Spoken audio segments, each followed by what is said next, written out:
What up, Whiskey Ginger fans? Welcome back to the show. Like I always say, please subscribe, hit that notification bell so you know when we post, but we post every single Friday. We don't miss. Very excited about what's going on. I'm putting up a bunch of new tour dates. You got to go to andrewsantino.com to find all that stuff. I'm going to be in Atlantic City at the end of the month. I'm going to Madison. I'm going to Boston. I'm going to Nashville. I'm going to Houston. I'm going to Houston in July. I was just there, and I'm going back. And then we're adding a ton of new dates, but go to andrewsantino.com for all that information. That's where the tickets are. Don't buy them anywhere else but from andrewsantino.com. Also, the Patreon is Whiskey Ginger Podcast. Patreon.com/Whiskey Ginger Podcast. That's where you get the solo Cheeto chats that we do. And for the top tier, we do a Zoom once a month, which is super fun. And we answer questions and all that stuff. If you're looking for merch, it's in the merch bar below on YouTube. Otherwise, it's at andrewsantinostore.com. But go buy some tickets. Come see me live. Enough rambling. Let's go to the episode. In here, we pour whisk, whisk, whisk, whisk, whisk. You were that creature in the ginger beard. Sturdy and ginger. Like vampires, the ginger gene is a curse. Gingers are beautiful. You owe me $5 for the whiskey and $75 for the horse. Gingers? Oh, hell no. This whiskey is excellent. Ginger. I like gingers. Ladies and gentlemen, welcome back to Whiskey Ginger. My guest today is one of my favorite people on earth. I say that for all my guests, but actually, I mean it once again today. It's Mr. Judd Apatow. Judd, thanks for coming. I'm here. You know what I found Let's go interesting? down the list of things you've complained about so far. I've complained about a lot, but I'm going to complain about the main thing first. Okay. Here's the best part of the pandemic, not leaving the house. Right. I had to promote King of Staten Island. I did the entire thing from my couch. I did Colbert. I did The Tonight Show. Never heard of them. Everything. Yeah. And it worked perfectly. People enjoyed it. And then I come home from a long shoot in England, and you say you have to come to the Valley, which is everything that I so enjoyed not doing. Correct. Yeah. Like there's nothing good about the pandemic except not coming to the Valley. And then you're like, yeah, it kind of works better from the Valley. And I really only said yes assuming it was one of those Zoom things like Colbert. You could have bailed. You could have said, well, and I didn't bail though, which says something about me. It says a lot about you. And here's the thing. I'm not going to make fun of those guys, but I'm about to. Okay. The reason those shows are failing so miserably is because the Zoom stuff doesn't work. People want to see people together. They want to know that you have a human interaction. Yeah. The computer thing is so devoid of any sort of like prior relationship. It takes away anything fun. And I don't know. It's why Conan is quitting, I think. It's why those shows are grasping at straws a little bit to like stay on the air and stay relevant. And I'm not shitting on them as much as I think there's a big disconnect in late night shows. I think people see it at home now because they're privy to this world. They're like, oh, they don't like each other. They don't know each other. There's no relationship there. I'm going to go the other way. I'm going to say they're better now. Oh, really? Yeah. Well, the ratings would disagree with you. Remarkably. I love stripping it down, removing all energy from those shows. Oh, good. I like it. I like seeing people without their makeup, playing an acoustic guitar without the band. That's what's happening right now. That's what I'm saying. I think it works on those talk shows to just see everyone vulnerable, weak, maybe even a little sad. Mm-hmm. I've enjoyed some of those interviews. I haven't thought I wish there was a whoop and holler crowd, although I do know what you mean. I mean, I think that what are your most memorable? Who are the most memorable guests from late night shows in your opinion? Like that I've watched as a fan. Yeah, because I'm a late night. Carson was like I was addicted as a kid. I was obsessed. My mom used to like tear me away from Carson. Yes. How old are you, by the way? 37. Okay, so I'm 53. No, we know. I'm not wearing it well, but So I got more Carson years than you. Way more, yes. And maybe a little more of the 70s, cornier George Goebel-esque era of the Tonight which I Show. enjoyed watching, though. I did rewatch all that stuff. Yes, fantastic. So what do I think of when I think of like the great talk show moments that pop into mind? I will tell you. In the world of Letterman, obsessed with the show, watched the morning show as a kid. Mm-hmm. It was on, I believe it started maybe in the summer. I just saw a lot of it because I just didn't go out and play with people very often. And was maybe, 12 or something when that hit. Right. So I was very aware when that was ending. So he had been canceled, and there was an awareness that he was going away and the show talked about it. And I had never seen that before. That was a big deal back then. A guy with a talk show making fun of the fact that he just got shit canned. Yeah. And the show embraced the concept of we're screwed. Right. And did the big finale episode. And that was really, really funny. He used to have guests on who were fake guests. And there was one guy who used to come on and he would pretend to be an author. And so you would think it was like Tom Clancy or something. And then in the middle of the interview, he would just start crying and go, I'm sorry, I lied. I'm not Tom Clancy. I'm a very bad man. And he would run off. And they would do it like once a week. Yeah. They'd have this guy come on. And I used to love Brother Theater, all the fringe guests of Letterman. Right. You know, when Sandra Bernhard used to be on in the early days. Harry Shearer used to be Yes. on. And then he switched to CBS. And when he switched, there was a whole category of people that he did not put on the CBS show. Like it was more commercial, so Because you weren't going to have CBS had their that. hands on it. Yeah. Exactly. And so I love that early Letterman when you can't get the great guests. Yeah. So you get the great guests. Right. Well, I said, I think I said it on, I don't know, I said it on another podcast, but Warren Zevon, I'm a huge fan of. Sure. And when him and Dave had that interaction, it was stuff like that I loved, that I missed, right? And I'm not saying the new shows are garbage. I just think you miss this very friendship element that isn't all about rating roping. It's more about like, well, I know these guys actually appreciate each other's work and there's something real there. And you're not going to know everyone they have on your show. But with like someone like Warren or even Harmony Korine, right? Like Harmony got all that flack for going on there, but he had him on 4 more times. Sure. So it was like this weird fun play that Dave was doing where he was annoyed and pissed off, but it was beautiful because he soaked it up. But I mean, there's been so many guests that have gone on in that world of the fringe, whatever. The Charles Grodin era of the Tonight Show. Of just making it, it was like uncomfortably fun to watch. And I think Carson used to embrace weirdo shit all the time, but we went away from it. Now it's like Jimmy playing ping pong with Chris Pratt, which is fine, but it misses the thing. So anyway, let's unwind. You complained about the studio and saying it was going to get hot. Yeah, the chairs are too. The chairs are too It is getting hot. We're in the valley. It's very hot outside. You had the AC You had the AC cranking when I walked in, and then I thought halfway through this podcast we are boiling. Yeah, but let me tell you something. We don't make enough money to have AC running the whole time. Well, what you need is like a kind of a $10,000 unit. That $10,000. You think we can so afford quiet, that? like a quiet. Oh, a whisper quiet AC unit. Yeah, yeah. And the chairs were too big because someone broke the. Trixie Mattel, who's do you know Trixie at all? No. She's like drag royalty. She was one of the kind of one of the more famous people from RuPaul's Drag Race. But Trixie came on here and broke one of the chairs. It was already broken, but I made her feel bad, like she broke it, and I had to get new chairs. This is all I could afford, Judd. These are deep. They're too deep, so your legs can't. Well, if you're a full-size man as look at my feet lay flat. But most people aren't. Well, that's their problem, not You can't mine. have chairs that only work for a 6'1" person. And up, 6'1" and up. So you have like Brad Garrett on and Bo Burnham, and the chairs work. Love. I should get those. Can we make sure we get those guys on the list of guys to get on the show? Actually, I've had Judy Brad. Gold loves this chair, but most of us don't. Jesselnick. There's so many people that these chairs work for. I'm 2 inches shorter than this. You're Judd. We've known each other for a while. We knew each other outside of stand-up. We knew each other inside of stand-up. In the latter return of you, kind of coming really back to the store. I've done table reads for you. I've never been able to work for you, and that's because you don't like me enough. I like to think of it as things need to sync up. Right. That's the Hollywood way of saying you're not good enough. You can just say I'm not good enough. I'm not going to say that because here's the thing. Say it. The hardest part about being a producer. Yeah. In the course of your life, you only have so many parts to cast. Yeah. Right?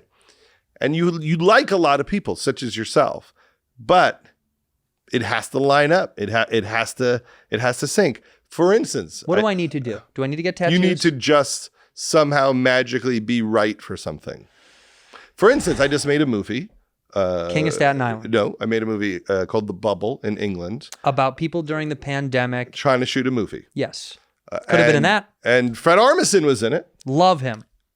Right? So it sunk up. It sunk up. But I had Corona. Don't you think using a guy that had Rona for a real life experience would have been nice? Throw in the guy that had Corona in there. It would have been better. It would have See? It would have been a little bit of reality. You would have almost been a consultant. and I could be hired for that. I'll take anything at this point. But you enjoy the acting. No, I love it. And I've always respected and appreciated you and your work. And that's why I always enjoyed whenever you hit me up and was like, will you come to this read? Because I always wanted to see what you had going on. And I'm not placating. I really do mean that. We were talking before, Fancy and I were talking about, your resume. And I mean, look, some of the greatest stuff that I've liked as a comic, you've made some really wonderful stuff, and including the newer stuff too of King of Staten Island was great. Thank you. It was great. Is this bubble going to be good? I can't vouch for that yet. You don't know. Here's the thing. I don't know. I'm in editing right now. And it might be good. And you wrestle with it and you think, is it in there? Yeah. Is it in there? But sometimes you make stuff and you don't know. Like, no, you never know. Or have you ever made a show like Freaks with Freaks? Yes. You knew the whole time. It's not so much that you know. Sometimes you know that you would like it. So there's a couple of levels. One is, do you think you can get it to the place where you think it's great? Right. Then it's like, is that result what anyone else would agree with as being great? And then it's, will it transcend and will a lot of people jump on board? So sometimes I'll make something and I'll think, well, it might just be a cult hit. I like this, but I don't think this is mainstream tastes. Yeah. And other times you happen to connect with a lot of people. The main thing is you just don't want to make something that when you see it on cable, you're really upset that people are going to watch it. You failed and there it is. Yeah. There it is. So, which we've all done. So if you're happy when you see it, like, oh, someone's watching that right now, yeah, that becomes the ultimate judge of it. Yeah, I guess that's true. That's like I'm super interested to find out because I have this, Carlin was always kind of a guy for me that was bigger than a comic. It was when I was younger, I think my dad showed him to me and I was like, it never made me laugh out loud as a kid, but it always made me ponder and like it was just opening my mind's eye. Like, wow, I've never even thought about shit like that. Like he was just great at entering these little comedic parts of my mind, but it never made me ha. Not like Eddie used to make me lose my shit. When I would sneak away and watch Eddie, and my mom hated it because all the shit he would say, that I'd have to like hold in my laughs to be quiet if I was watching that. But with Carlin, it was much safer. My parents, I think, were more okay with him. But you're doing a docu series about a documentary, a 2-part documentary with my co-director Michael Bonfiglio. So that's happening right. What a name now! Yeah, what a name. Bonfiglio. What has he done prior? Well, he is famous for having made the great Bo Jackson 30 for 30. That was him. Yeah. To show Bo shooting arrows with his feet. I mean, he's done a lot of things. He produced the Gary Chandling documentary for me. We co-directed the Doc Gooden documentary, the Darryl Strawberry Doc Gooden documentary for 30 for 30. We did that together. And we did a documentary about the band, the Avett Brothers, together called May It Last. Very cool. He's a very talented man. And he just also directed the Patrice O'Neill documentary. Oh, my God. So we're in the middle of that now, which is fascinating because obviously when I was a little kid, that he was the guy, class clown. Right. I grew up at the prime of the 70s version of George Carlin. And then it got lighter for a while. It became like Place for My Stuff, all that stuff. Yeah.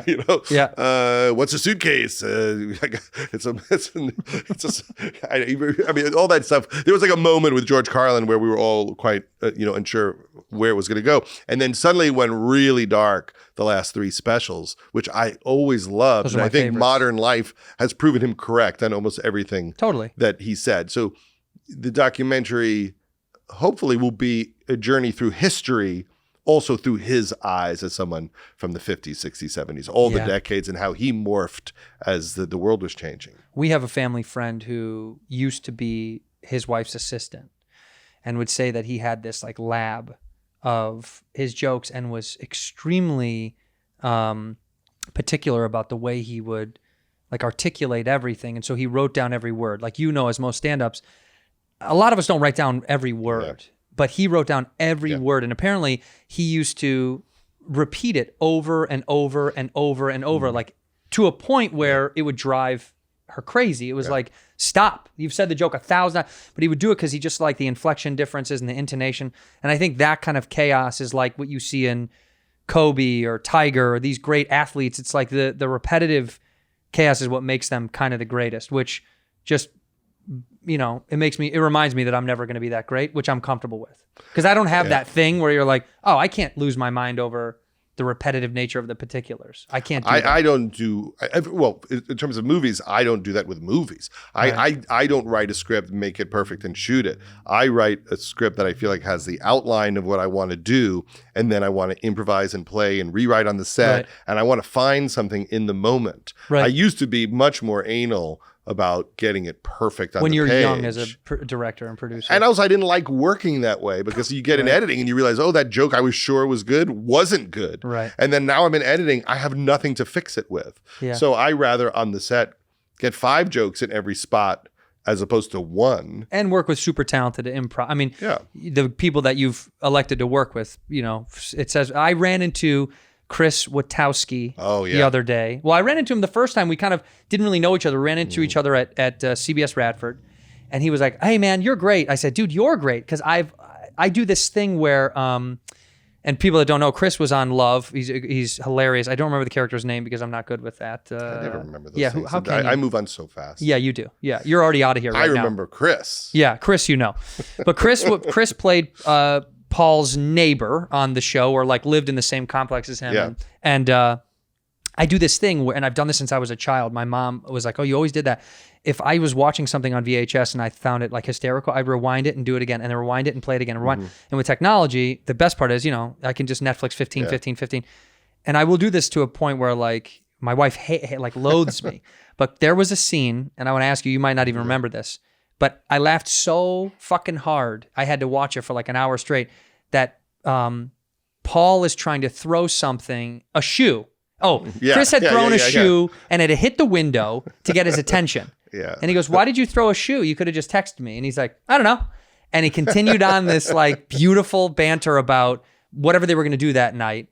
And then Chris is like, can you throw back my shoe?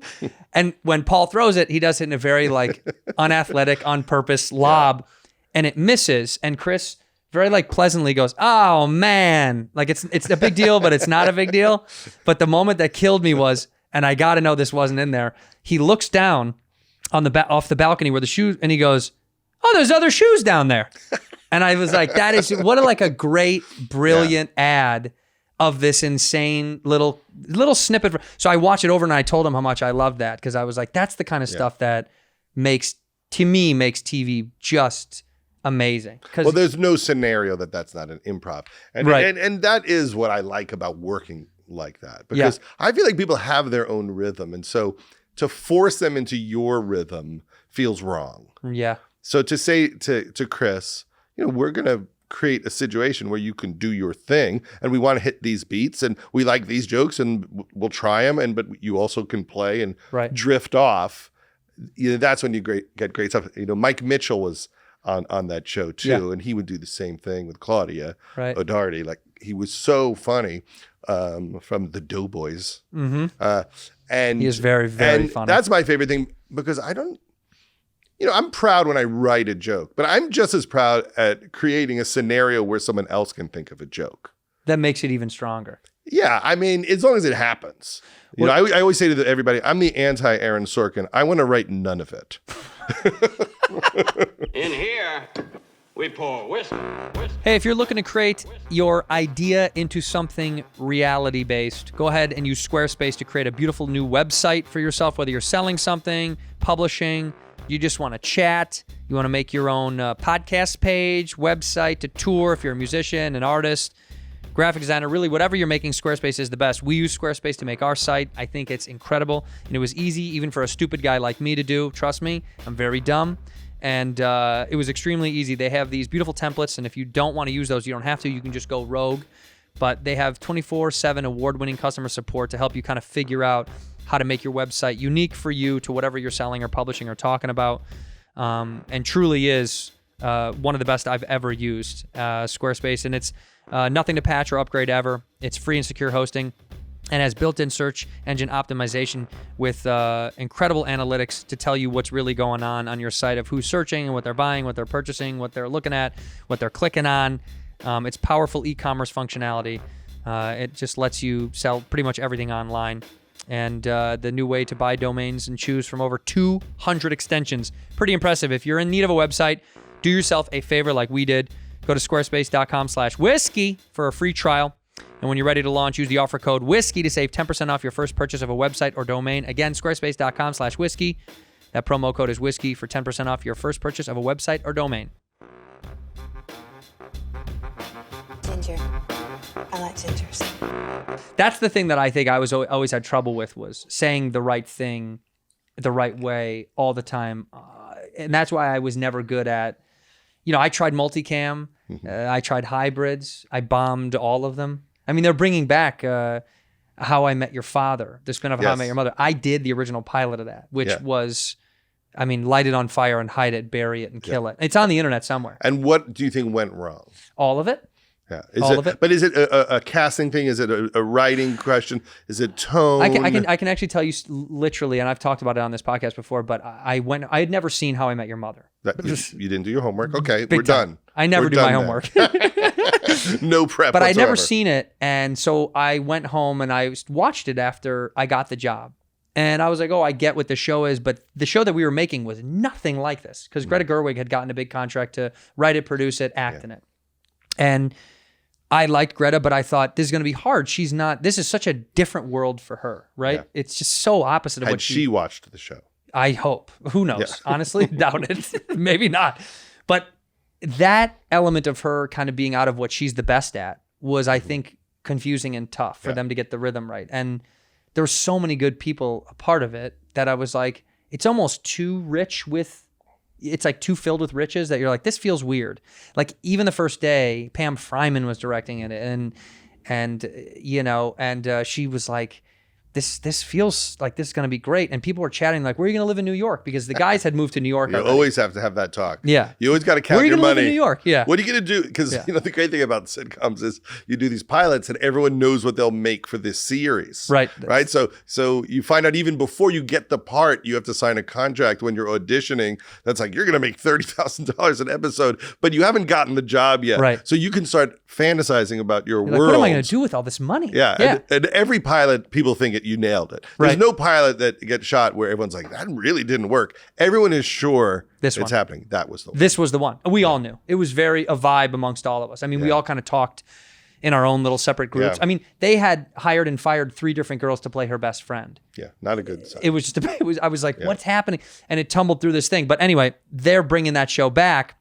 And you have to star in it now. And I am Greta's part. Yes, I have to be the female lead. But Meg Ryan did the voiceover for it. I mean, the amount of people they put behind it. And I'm so blank-minded, but Emily, she did Will Forte's show, The Last Man on Earth. Emily, she's a great producer and writer. Oh man, I feel like you know her. So you would know her. I know this is going to kill me. Yeah, she was a part of it, and she's so brilliant and a great joke writer. The problem, going back to what it was for me, was they wanted to hit these jokes so on the head because CBS was very stringent upon all of these little elements being perfect. And I felt the whole time how bad I was. As a comic, I prided myself in telling jokes at good timing. I was so bad at this timing. It was hard every day. I would go home and be like, man, this is not. That reminds me of a story I've told before, but it still applies, which is when I first moved to town and I was going to USC and I was doing stand-up. I would do stand-up at Sammy Shore, Paulie's dad. Yeah. Had a little club that I booked for him when I went to college at Where USC. was it? It was called Sammy's by the Shore, and it was on like Admiralty Way in Marina Del Rey. Yeah. And some agent saw me, sent me to an acting coach, wanted to send me out on pilot season. And I'm 19 or 20 years old and very excited. But I've never acted before, literally never said a word of acting before. Like nothing, not a school play, nothing. So I go to this acting coach who's supposed to figure out if I can do this. Yeah. And the guy doesn't teach me to act. He just asked me to read this scene from a TV show called My Sister Sam. And the scene was so terrible that it was impossible to even say out loud because every joke was like, well, that's why my sister came here today. Like everything was the worst joke ever. And I couldn't even understand how you would say it. Yeah. And then the agent called me and said, yeah, I don't want to represent you. And that literally was the end of my acting career. That was the end of it. And I was so broken and shamed by the experience that I thought, okay, well, I've been told by professionals, this is not my future. One guy is all it took for you. Well, just to that's- go, I don't want to work with you. This is why they say. And where's that guy? He's still a big acting coach. He is. He really is. Shit. That's the funny part. All right, he was right. Whatever. But also, he certainly didn't try to figure out my skill level, what he could teach me. It wasn't Right. a supportive situation. But that is something about the business, which is if you don't have the fortitude after that to go, fuck him. Right. I'm going to go take classes now. Right. That's why most people leave town. My kids act, and I always say to them, 90% of it is not quitting, because everybody quits. Yep. People come here, and we've seen Yeah. 10,000 of them, and they leave just by staying in. You're ahead Increases of most your people. odds. Yeah. Exactly. Which is why it's funny when people left LA during the pandemic. They're like, I'm out of here. I was like, good. Get out of here.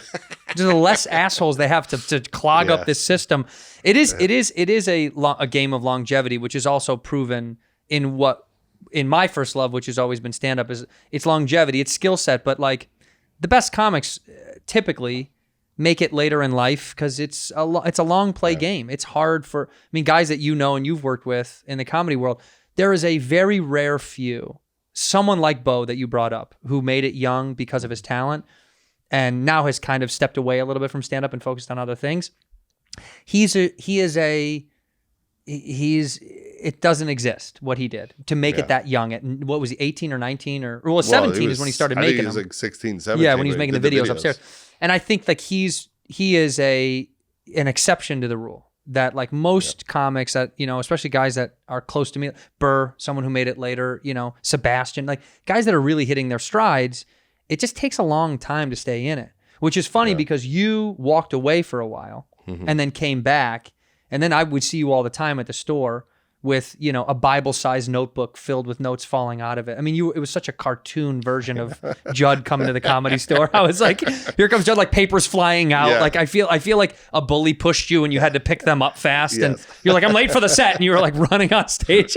Like that was always I think part of what you liked as an outsider, even I might be wrong, I think you liked the hasteness of like getting up. It was like, you were almost always like, go and get up. And that helped the performance a little bit? Yeah, and also I think one of my issues just emotionally with creativity was this belief that I'm not interesting. And so I have to fight through that to do stand-up. Right. And even to write about personal things. It took me a long time to think, I'm interesting, or at least my life experience is relatable enough that people want to know about it and they relate to it in some way, even if it's something as simple as marriage or having a baby or things like that.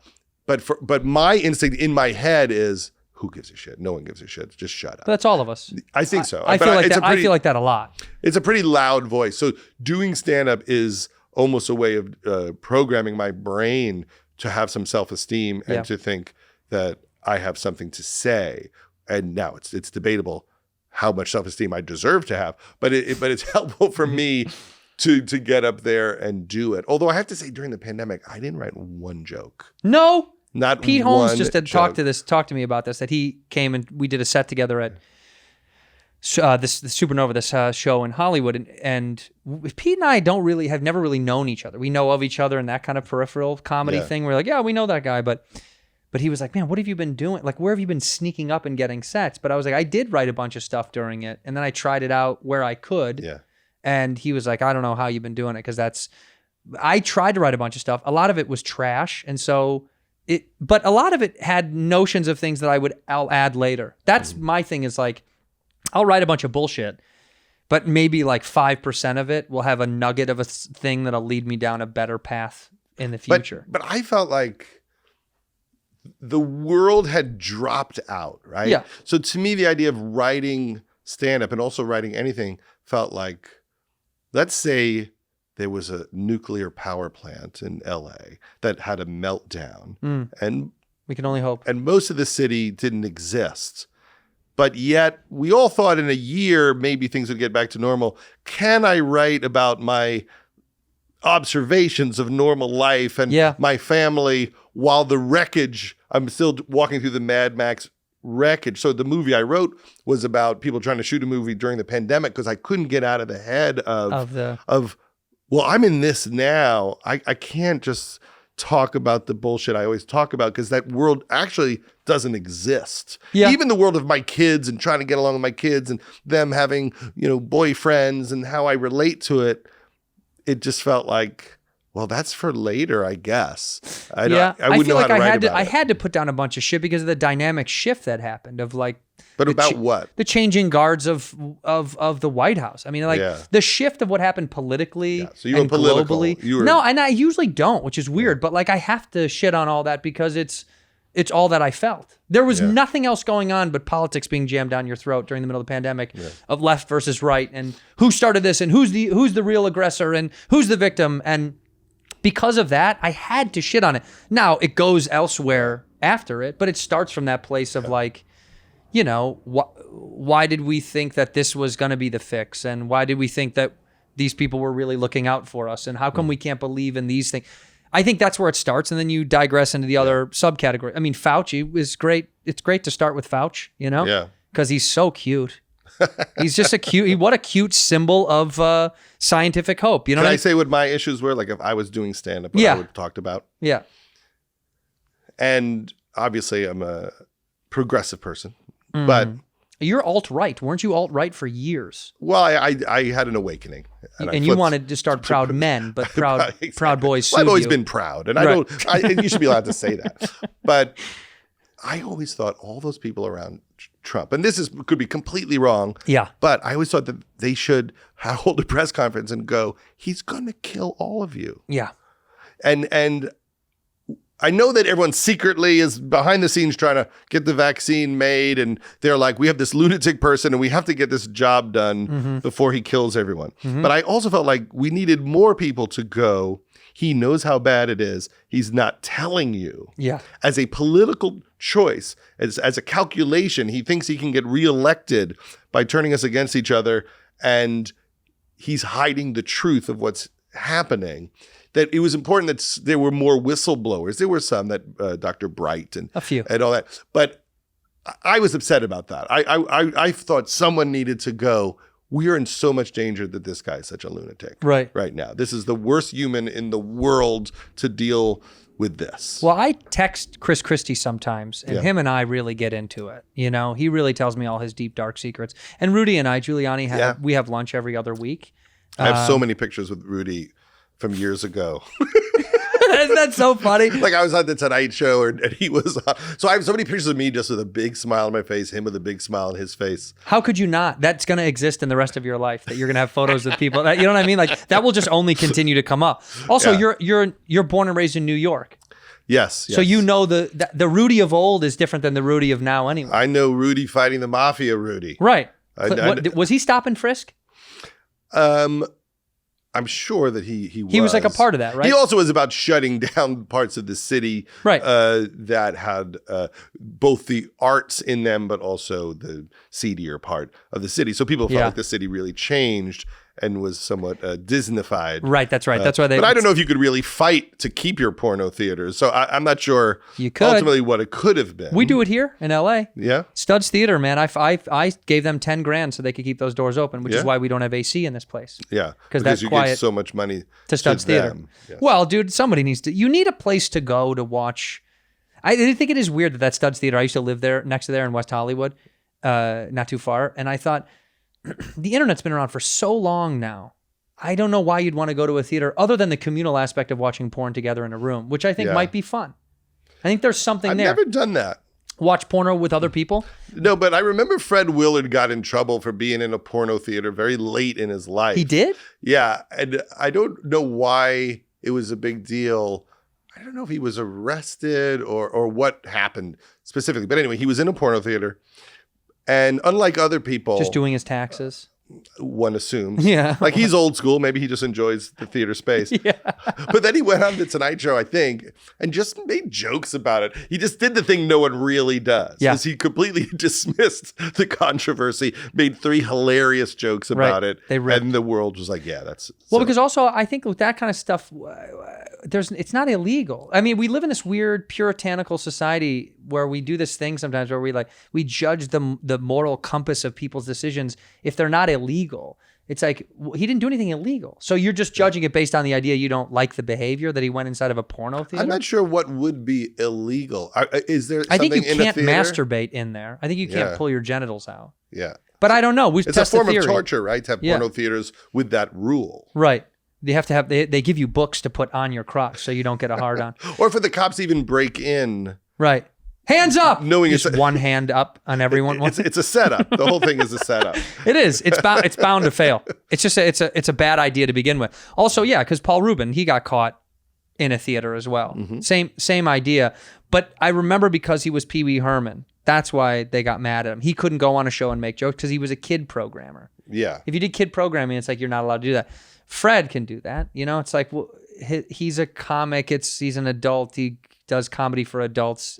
I don't understand any of that stuff of like the moral compass of people wagging their finger. Like and I rewatched the Tiger Woods documentary. The same thing of like, it was amazing, that documentary. it was probably one of the best I've ever seen them put together. And ultimately a very compassionate documentary about child abuse, really. Yeah, truly. About his dad was a terrible person. Yeah, who trained him to be this force, but messed with his head. Yeah. Screwed him up sexually.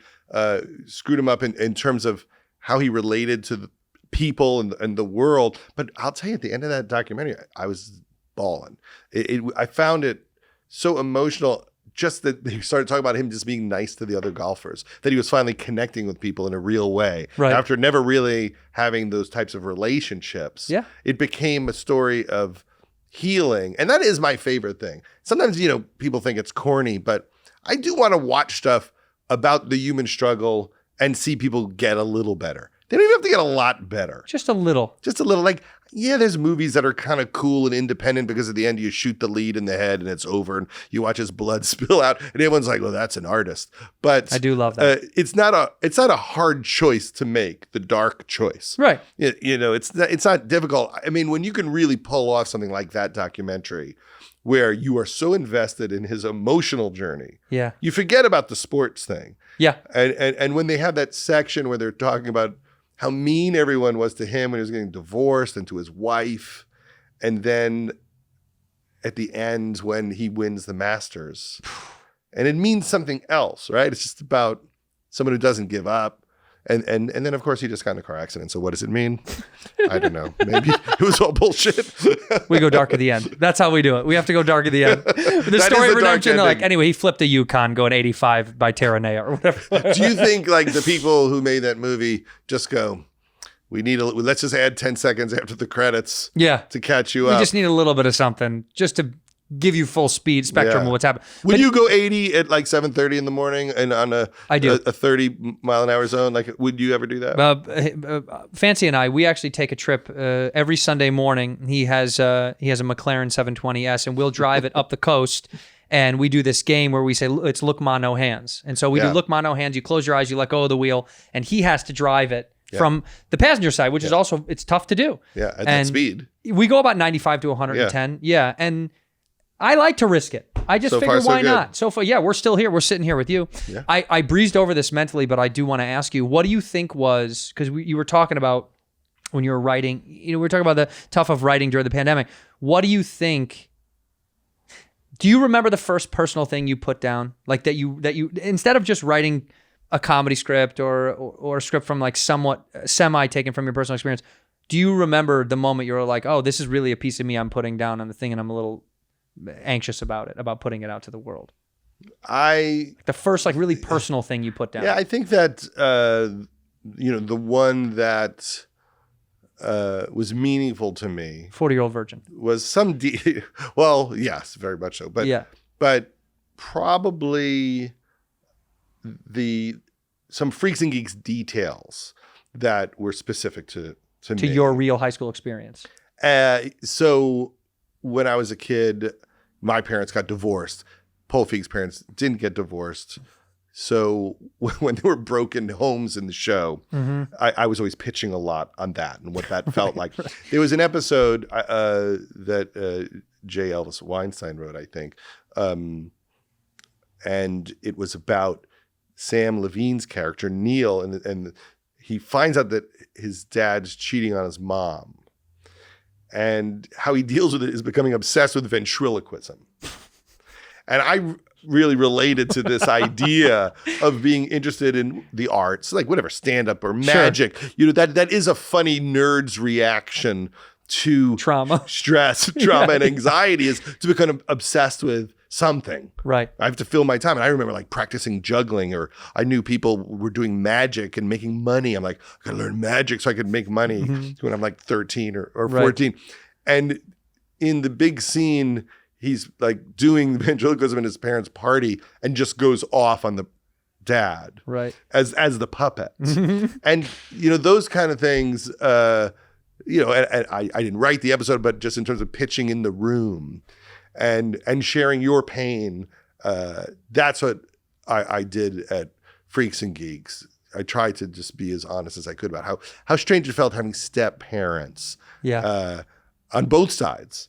That you're just like a little kid and you're uncomfortable and you're guilty. And so there was an episode where Bill's mom starts dating the gym teacher. Mm-hmm. And that was an episode I directed. And there was a scene where Bill comes home alone after school and he watches Shandling on the Dinah Shore show. And it's to this Who song called I'm One. And it's just him watching Shandling eating cake and grilled cheese. And it's just him laughing to Shandling being hilarious.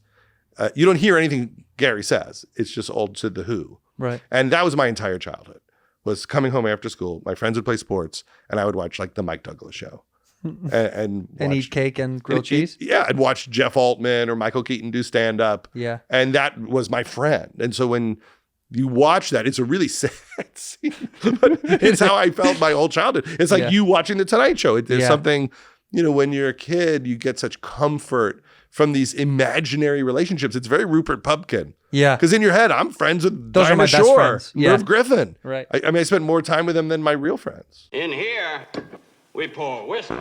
Wisginge fans, do you have the dreaded anxiety bug inside of you? I know I do. If you experience existential dread and question life at any moment in time, spend an afternoon thinking about stuff that you did a long time ago and something stupid you said to somebody at a party and then made a weird snort noise and just walked away and went to the bathroom to wash your hands for 25 minutes, Sunday Scaries has got you covered. Luckily, you don't got to curl up in a ball and cry like a freaking baby every time you think about that stuff.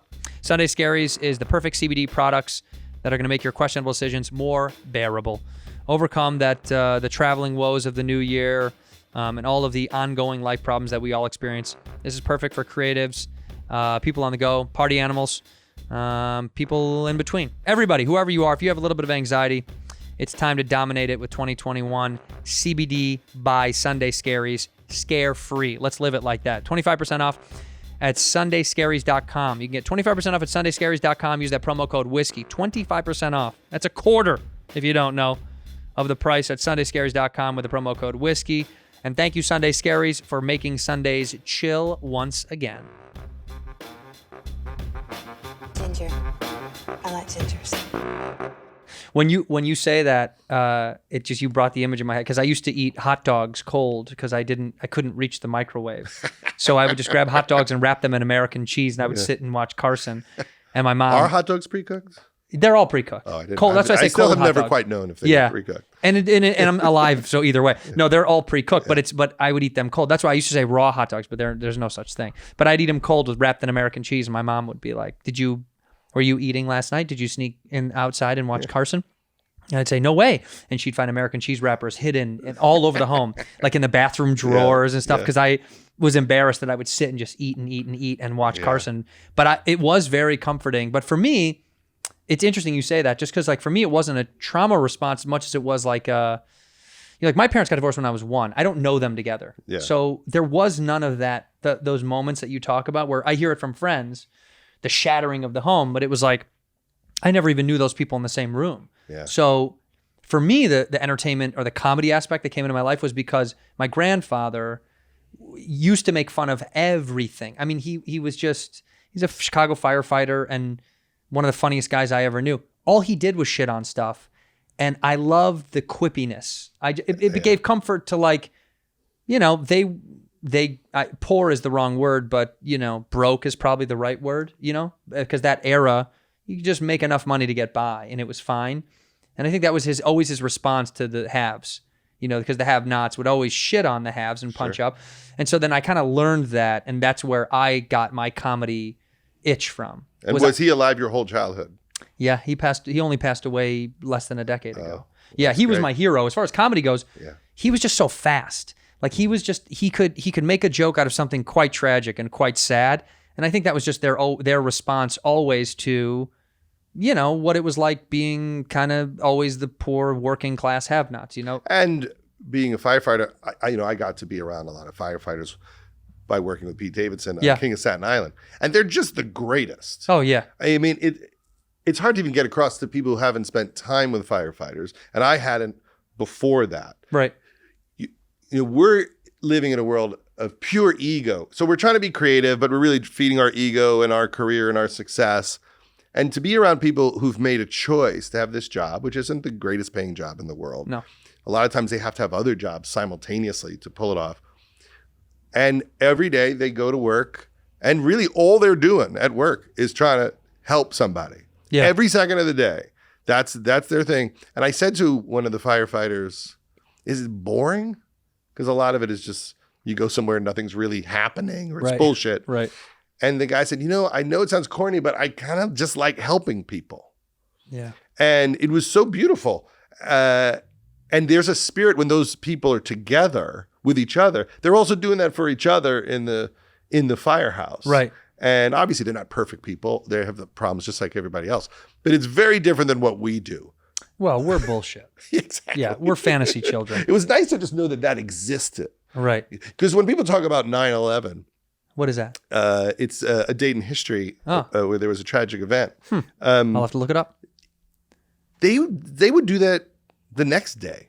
Yeah. And that's something that, when you're really around those people and the bell goes off and they run out and your heart pounds thinking, where the fuck are they going? Because while we're shooting in the firehouse, the real people are there working. Having to go out on calls. And we're seeing them leave. And you get scared every time. Single time. And 9/11 wasn't a special day. It was any day to those people. They're always going to walk in that building. And they're going to walk in the building 2 days later, even after that happened. Yeah. And it takes a special kind of mindset to go, I'm going to put it all on the line for other people. And as a result of it, they have an amazing spirit. Mm-hmm. Yeah, they have to because they're sacrificial. They're like, oh, well, I guess this is my goal is to just take care of the thing and I'll worry about me second. I'm busy in the basement tying my shoes. I'm like, I'll be up in a minute, and the truck is gone. I'm like, shit, I missed you guys. That's me. Yeah. I'll stay and cook.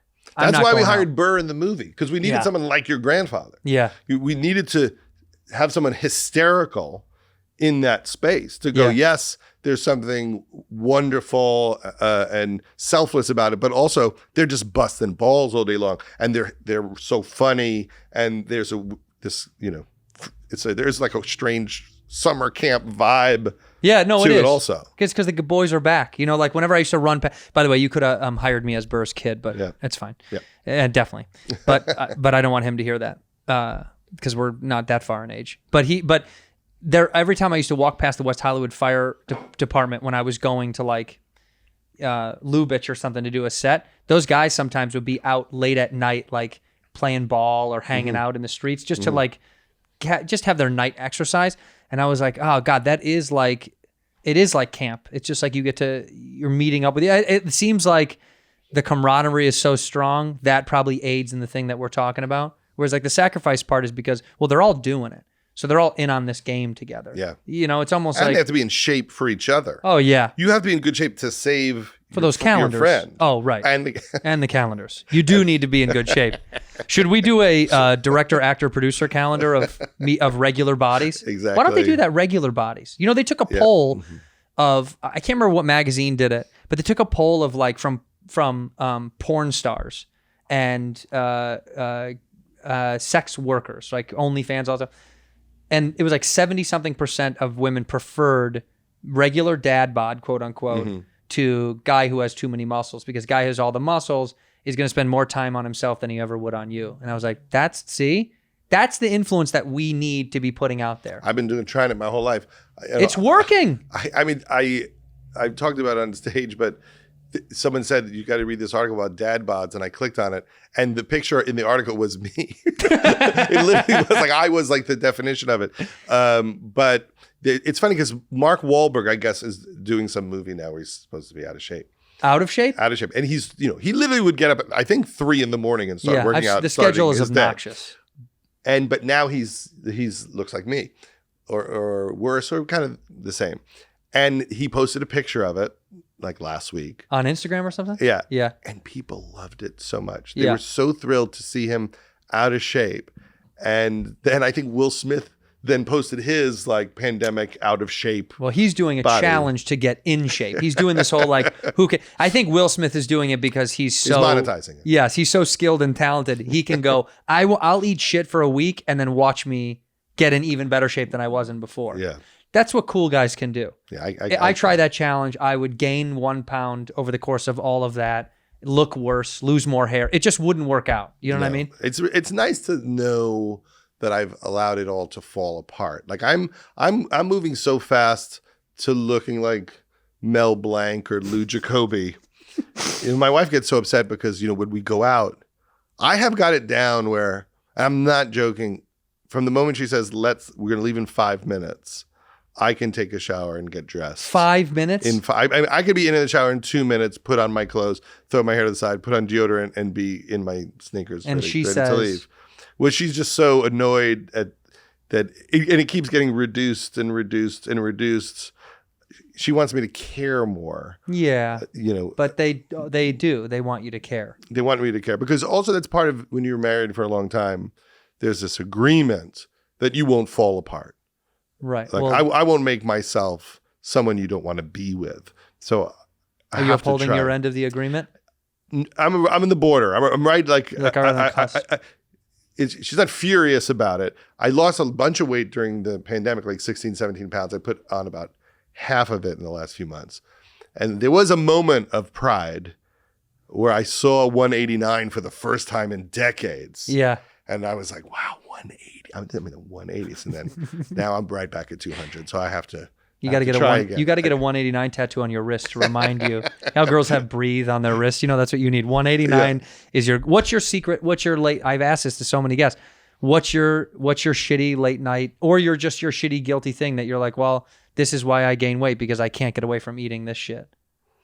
I can eat perfect meals all day and then be eating like nachos, just like chips, chocolate covered almonds, some sort of power bar that I've convinced myself is healthy but isn't. Right, just all sugar. Maybe I'll be like quietly pounding an enormous amount of raisins or something, but it's just enough to never lose weight. Right. Like I'd have to eliminate that. Yeah, like if I could eliminate all of that and just have a piece of salmon. But you don't have a shit thing that you go to every time that's like this is the bad thing. Like ice cream is my late night.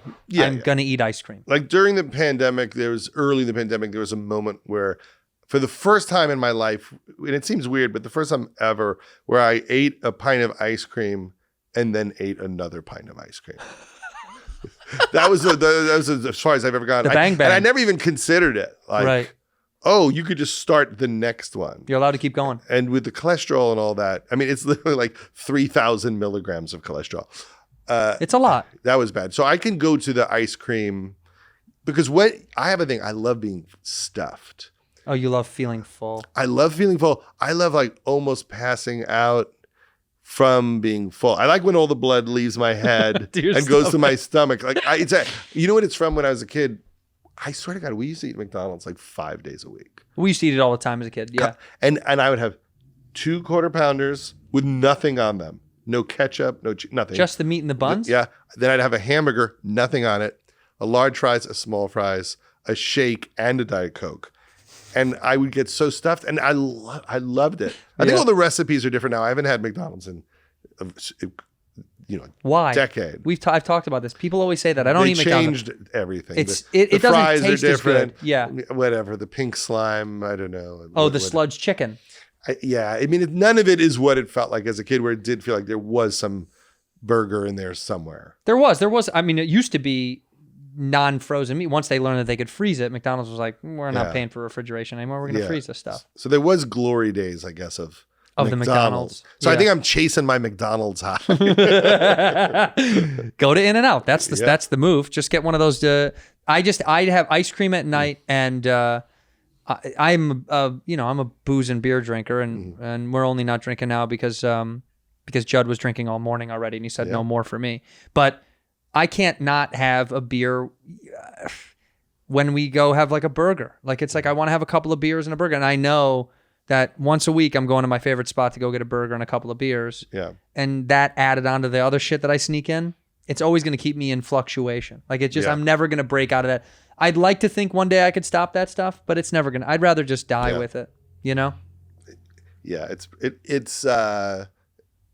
probably the worst podcast subject because we could both just start weeping right now. We could cry. We could cry about our struggle, our sadness that we can't just eat all day long. But also eating has always been such joy. Yeah. Like like when I was a kid, we really loved to eat. We talked about it. I remember when me and my friends as kids, we would be like, let's go buy shrimp and cook it. Like we realized that you can buy it and cook it yourself. Yeah. And we loved it. Like the discovery of that when you're like 14 or 15. Yeah. Like we could buy a lobster and try to cook it. Pool your money and buy a lobster. And then going to like Beefsteak Charlie's. Like when we realized they were restaurants that were all you can eat when we were like 15, like, wait a second, they'll keep giving us ribs? Yeah, hometown buffet. That's what we did. Made we you go so lose our happy. mind. Yeah. I want to ask you one thing about this New York Mets. Yeah. This shirt. You threw out the first pitch. I've openly played that and laughed at it because it's very funny. Yeah, it is very funny. And I only say this because I love you. But when you throw it, I don't even think you were happy with the throw because the clip you go like this. Like you were annoyed with your performance, and it made me laugh that you were like, I have oh, to backtrack fuck. the whole thing. They asked me to do it like 2 days before. Oh. And when they asked me, I instantly realized that I had not thrown a hard ball, like in a real way, since I was 14 Like years played old. catch. Yeah. Like so now it's so long since I've thrown a ball. And when you throw a ball after not having thrown a ball, do it on TV. you start thinking about your mechanics. Yeah. And you start thinking like, do I throw it over my head to the side? And if you are conscious of it, it's like trying to think while playing the piano. The whole thing crumbles. Right. This is why people fuck it up because you can't. You have to be in a non-thinking head. So when you see like George Bush do it, and he's great. Well, there's nothing up there.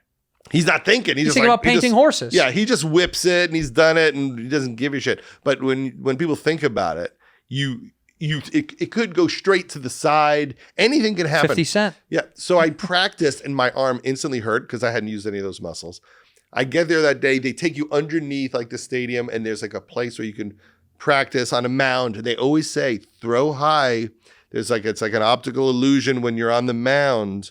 You have to throw higher than you think. Right. So now that's in your head. Like, what the fuck does that mean? Yeah. And then I'm out on the side and I'm waiting for them to call me out. And so they call me out and I think someone's going to be there to walk me through it a little bit.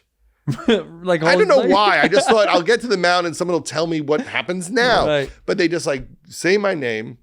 Go. And I've talked about this in stand-up. When they say my name, like not many people applaud. And so what I'm thinking as I run to the mound is I've just found out how little people like me. Right. Because it wasn't like, here's Jay-Z and the place explodes. It was Mets Yankees sold out, by the way. It was pretty quiet. And so as I'm running to the mound, my feelings are hurt. Sure. Because, you could delude yourself into thinking, I've made good movies. Maybe even New York likes me. I'm New York's son. No one gives a shit at all. It literally is like, a local, city, local idiot legislator. throws ball. Yeah, it was done. And so then suddenly they're just like, do it.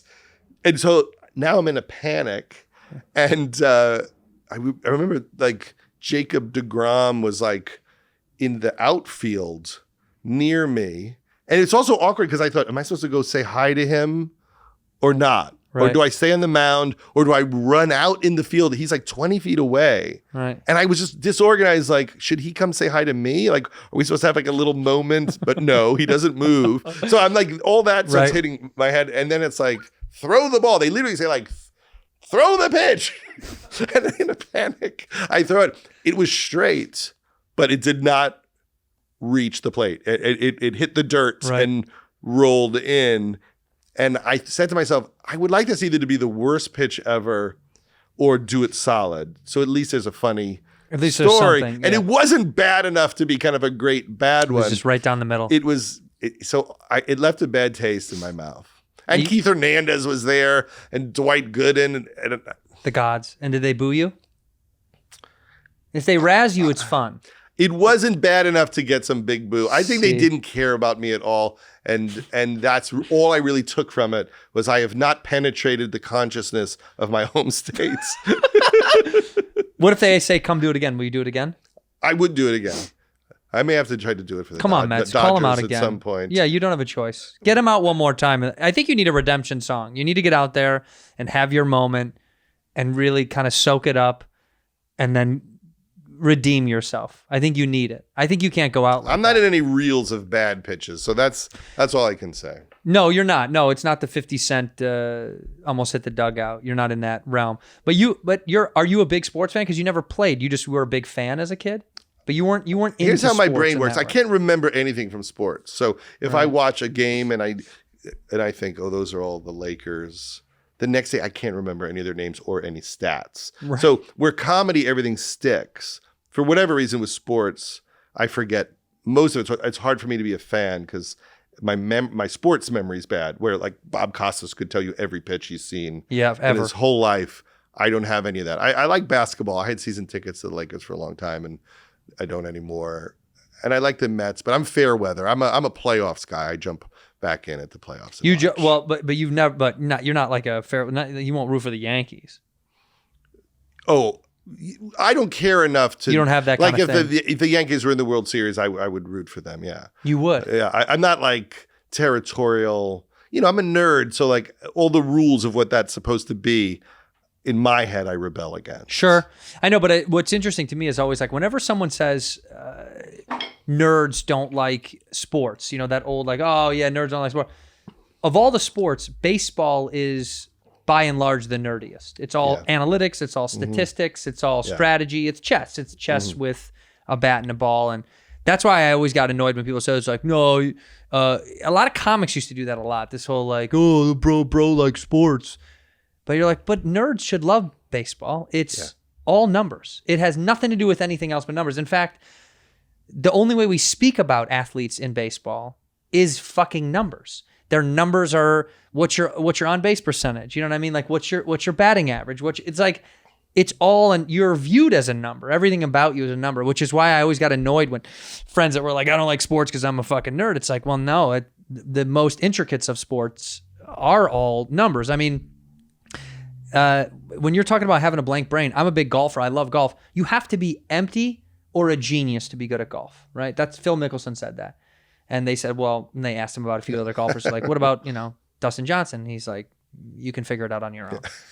But it's like what Tiger was a literal genius. I mean, his brain was so tuned in, or you have to be the opposite, which is, not to belittle the guy, but like, John Daly is kind of like a flow as you go guy. He's not this over analytical, insane, but I think there's genius in that of being like, yeah, I just step up and hit the fucking ball. I mean, there's a great interview with him where he was like, they go, now that you don't drink anymore, what's your warm-up routine? Because he used to drink before. And he's like, I drink about 4 or 5 Diet Cokes and hit about a dozen balls and go to the first tee. And you're like, that's like some shit your local yokel would say. But it was because he was so empty about the stress of it that it was just. But it also could so be just good. pure muscle memory and he's just that pure he's talent. wired for it, Right. But he doesn't have to intellectualize any of it. But there's such a strength differential as the game goes on of what you can do and how you can shape the ball and how hard you can hit it, and the guy's still playing with fucking cancer, which is just like, I just think there's impressiveness of that. I stopped playing golf for the same reason I stopped acting, which is me and Sandler went and played with Dennis Miller way back in the 1990 or 91 or something. And then I never really played before. And I just kept like walking in his line and stepping on his, and he was just like, hey, Ben Hogan, maybe don't step there in front of my line there. And he just humiliated me all day. And I was like, I guess I shouldn't play golf. That was the last time you're done. You were like, that's it. I can't do it tried anymore. on a vacation to take a lesson, and then I was hitting some balls. and then I went to play tennis, and I herniated a disc and had to have a surgery. So that's what ended it. And I think I never knew how to warm up. So I just, I went down. You put it to I bed? went down hard. So I put it to bed. So outside of writing, directing, producing comedy and in general, what's like your getaway then? Like, do you not have a thing that's like your little escape? Like golf is literally my escape. It's the thing that I take away from this. When I'm not touring, I'm not doing stand-up, I'm not acting, I'm not shooting this. That's kind of how I just get to leave the world a little bit. Yeah. Do you not have one of those things? That's a good question. Or have you dedicated too much of your life to the arts and now you're trapped? Yeah, I'm probably a little art trapped because I might go, I can go to the art gallery, or I can go watch some movies. It's all in the arts. I mean, a lot of it is in the arts. I play tennis. If I have extra time, I'll go play tennis. But how often does that really happen? Every couple of years. No, there was a period where I was trying to do it when I'm finally in good enough shape to do it. Yeah. I like to play tennis. And I finally started like walking and taking hikes, which I never did before. Really? During the pandemic, I started walking 2 hours a day. 2 hours? Yeah, I would get up and just walk 7 to 9, like almost every day. Would you listen to something, or would you just... Sometimes take walks with people, but I never wanted to do that before. But I had a feeling during the pandemic that if I didn't get up off my ass, You'd die. I would gain 50 pounds and just be on drugs on the couch. But Fat Judd would be cool. That would be a good debut for your, you know what I mean? For that second half of your career. Because that story I want to tell when I make your documentary. Yeah. When I went just the wave over of, the edge. I mean, I was right there because I was like heading towards 210, which is not, I'm not that's that a tall. good number. And I thought, this is going to go, I'm going to go all the way in that direction right now. Yeah. Or I have to take it back. There's no middle ground. I will not hover at 205. I need to like, it's going to go all the way up. It's going up or it's going down. You swap with Kevin Smith. He gets really thin and He's very thin. He is like, it's shocking. The hockey jerseys now look like, he didn't make an adjustment in the. You got to get smaller jerseys. Well, you got to change it somehow. But I'm like that too. I'm a hoarder. So like, if I had the good jerseys and I have memories with each jersey, I wouldn't change it out. You're a hoarder in the sense that you just keep all the bullshit. I keep all sorts good of shit. I say I'm not it's not hoarding if your stuff is awesome. Says someone who has a problem. That's when they go clean out their houses and they're like, but all of it is amazing. You're like, this is cat poop wrapped in newspaper. I've got 3 Paul Lind autographs, and there's no reason why you can't have 3. Yeah, because one isn't enough. Yeah, one isn't enough. No. Were you a collector of autographs? Yeah. You were? Yeah, when I was a kid. Me too. And I'll go online. Like the other night, I went online and bought an old Saturday Night Live, something signed by the cast, like from the Chris Rock era. Oh, wow. Just out of... Just because you want it. I don't know. I just was like, oh, that's kind of cool. It's got Farley on there and Phil Hartman. And I'll go get that stuff. And the funniest thing is I know the second I drop dead, my kids will throw it in a dumpster. Sure. As they should. All your shit, right? Everything. And I tell them that. Don't go through it. Toss it, burn it without guilt. Yeah, burn it. You don't need to worry about my Frank Sinatra autograph. Just burn it. They're like, who is that? Exactly. Yeah. They don't care. My dad says that all the time, that when he cleaned out his mom's house, he's like, it was more heartbreaking to go through all of this shit. Yeah.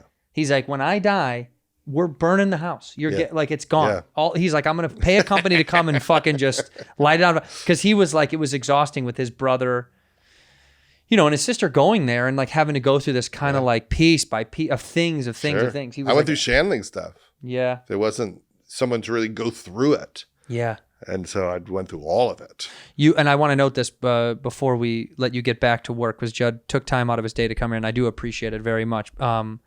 You invited me to come to Shandling's memorial, and I didn't go.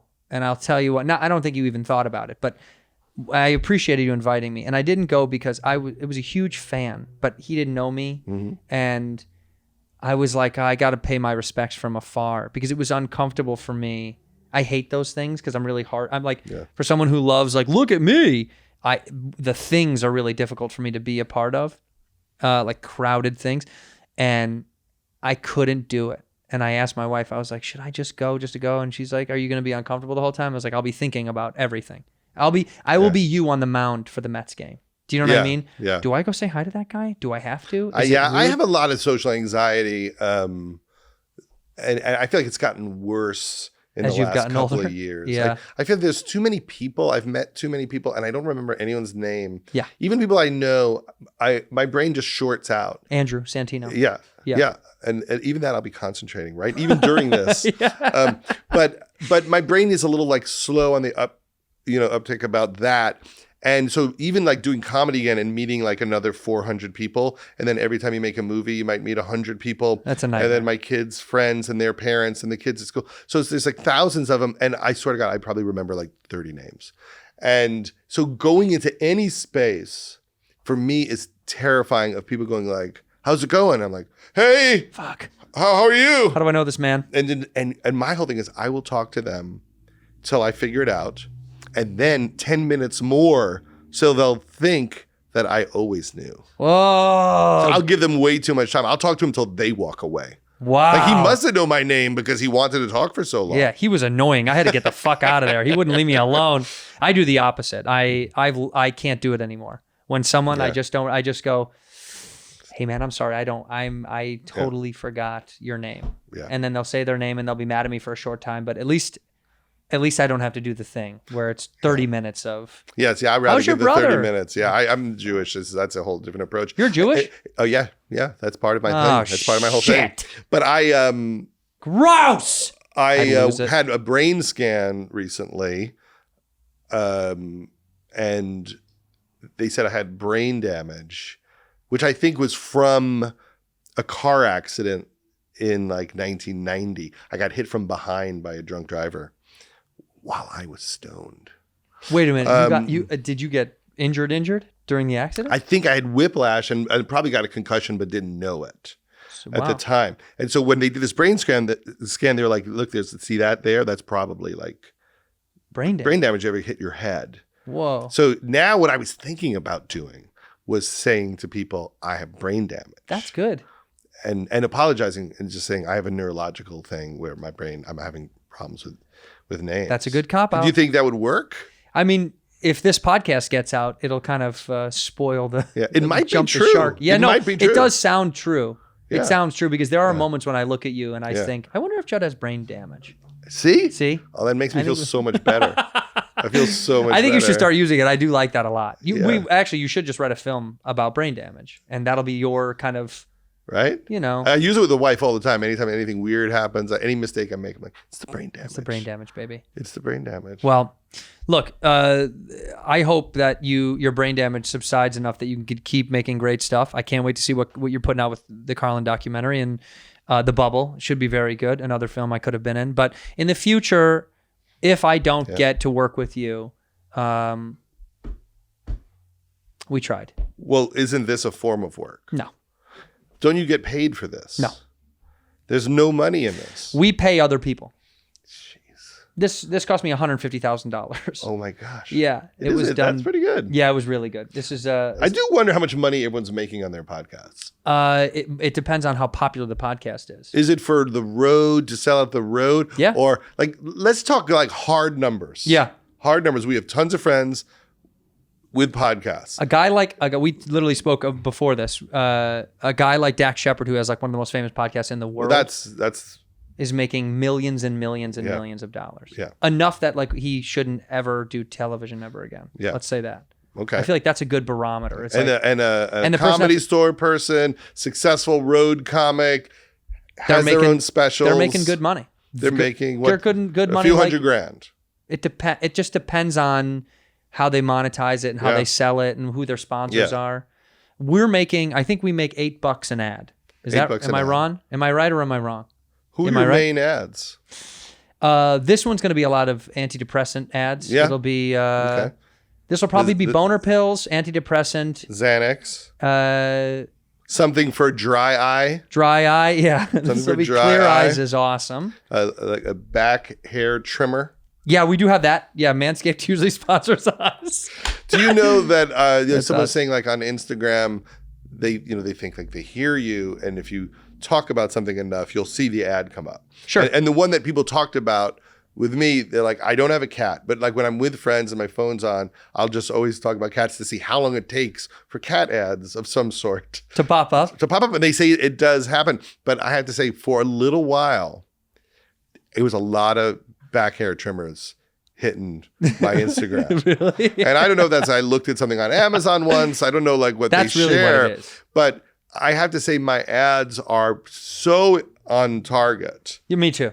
Yeah, mine are absurd. Also, what really is a good tell, you don't have to show me, but to look, Yes. you open up because I'll show you mine. You don't have to show me, but you open up your explore page. You know, just a spyglass. Yeah. Oh no, I'm sorry. That's the search. Yeah. So like this, immediately, what is all of that? It's all just, can you see mine? That's like your... It's just golf. Oh, if I do the yeah, Just okay. the search. So hit the spyglass, Okay. you know, the magnifying glass. What it is says everything about me. What is it? And I'll show you just so you know I'm not lying. Yeah. A picture of Elvis Presley in the late 60s looking good. Good. A picture of Lane Stanley, the lead singer of Alice in Chains. Yes. Comes up. This is a picture of Janet Jackson talking to Matthew McConaughey. These are all my Instagram photos that come up first.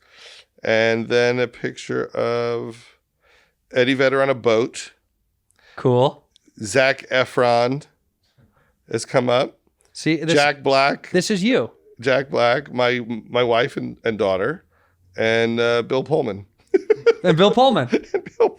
See, this really, so this is an aggregate of what they're kind of going to continue to pool analytically of what the next thing to sell you on. That's what this is. That's what this page always is to They're me. going to sell me on a picture of Ben Affleck and his Picking up Dunkin' Donuts? his wife. I bought that this morning. It cost me a pretty penny. Look, I love you. I appreciate you. We end the episode the same way. I used to have to walk off camera, but I don't have to do it anymore. Yeah. So if you look in that camera, you're I single, do. and you say one word or one phrase to end the episode. It can be profound. It can be stupid. It can be whatever you want it to be. Come. In here, we pour whisk, whisk, whisk, whisk, whisk. You were that creature in the ginger beard. Sturdy and ginger. Like vampires, the ginger gene is a curse. Gingers are beautiful.